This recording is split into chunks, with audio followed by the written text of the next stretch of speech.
Hello! This is Book Boobs, which is basically just me talking about books that I've recently read. I feel like people don't read that much anymore. So maybe this podcast, if you don't have time for reading, I can summarize books for you, and then they may intrigue you. I mean, there's going to be spoilers. So, I mean, you may not want to read it after I tell you about it. But maybe you'll be like, oh, that sounds interesting. That sounds good. I want to read that.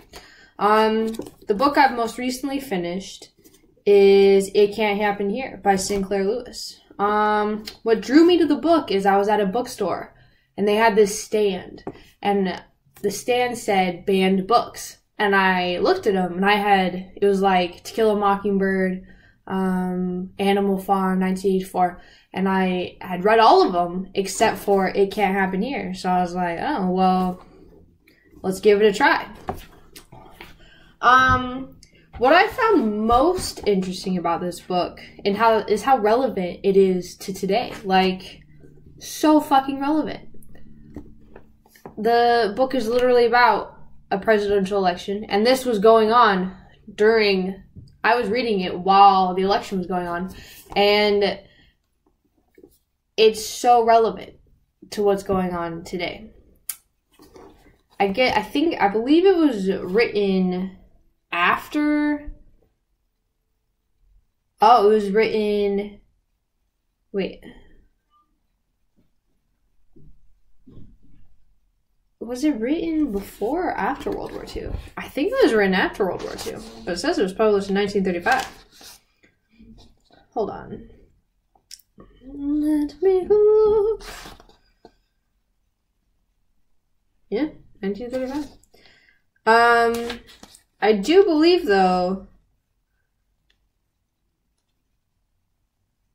Yeah. So it was written after the Great Depression. Or during the Great Depression. Which, that actually makes a lot of sense. Because what the book is about this journalist, this reporter, Doremus, who, during an election, there's this candidate, I believe it's a Democratic candidate, liberal candidate, named Berzelius Windrip. I can't say his first name to say it, like, for the fucking life of me. But Windrip is this candidate who's promising so much shit to the poorer class. And basically talking so much shit about the middle class, the bourgeois class, as they call it in the book. And Doremus, being middle class himself, is like, guys, he's just saying this shit so you'll elect him, and it's probably not going to go the way you guys fucking want it to. And everybody's like, no, he's different. He's one of us. He totally speaks for the people. Much like how people reacted to when they saw Trump.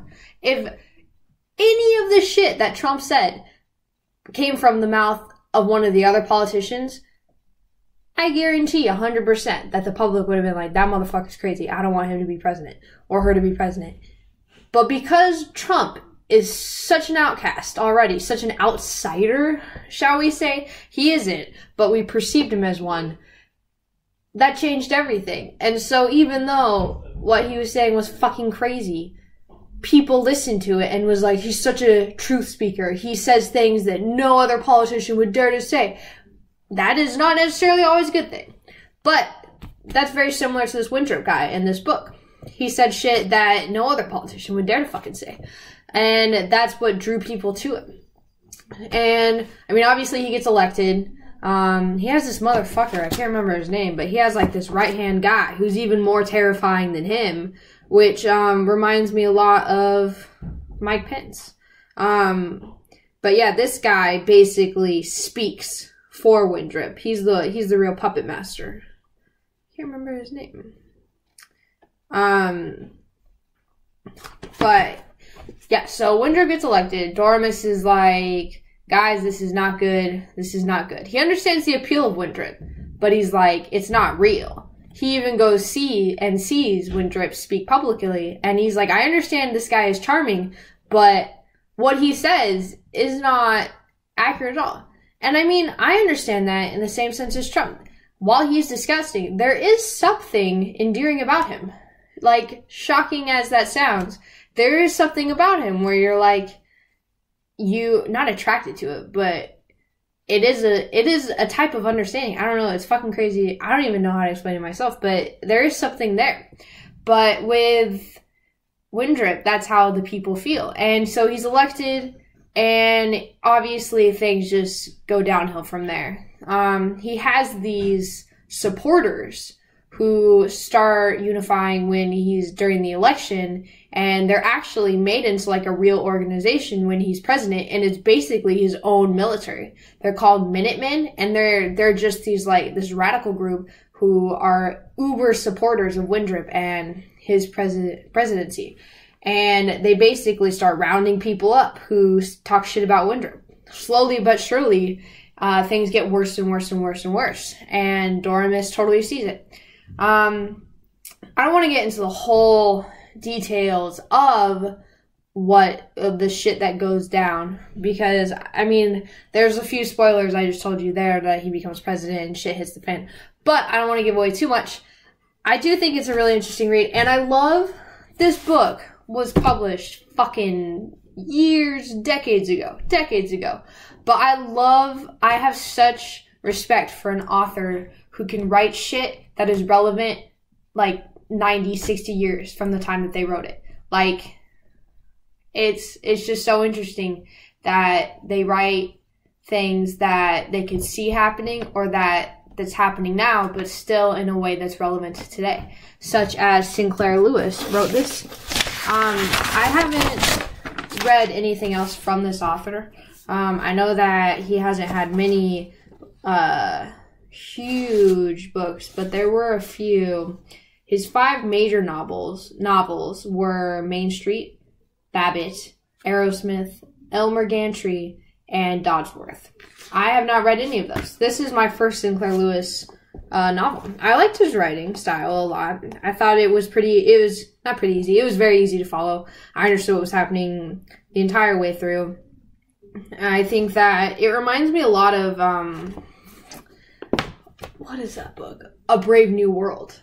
It reminds me a lot of A Brave New World, where everything seems normal, but then, like, not out of nowhere because you see it coming, but just, like, in 1 second, just one thing, and then it's all shit hits the fan from there. Like, it's just fucking crazy, the shit that happens.